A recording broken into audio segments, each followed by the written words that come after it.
Cum vedeți știrile care contează de fapt? Știrile care contează cu adevărat sunt cele care mișcă cash flow-ul companiilor, 1. Contractele private, contractele cu statul, M&A, fuziunile sau anunțurile de fuziuni și de achiziții, dar trebuie ca să le detectați foarte bine și trebuie ca să înțelegeți cum să fac fuziunile și achiziții.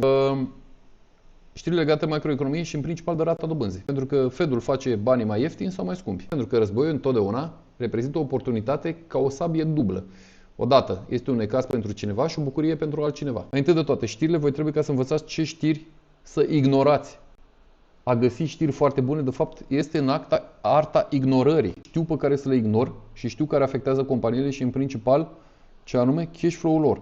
Trebuie ca să căutați acele știri care aduc, hai să spun, foarte multă profitabilitate companiilor, care mută companiile dintr-un sector în altul, care, nu știu, cum a fost criza din 2008, spre exemplu. S-au prăbușit băncile, dacă s-au prăbușit băncile, s-a prăbușit încă o dată finanțarea și astfel toate companiile vor avea un minus foarte mare în cash flow-ul lor și nu vor mai putea lua bani din piață. În același timp, consumul s-a prăbușit pentru că oamenii nu mai puteau lua bani din piață.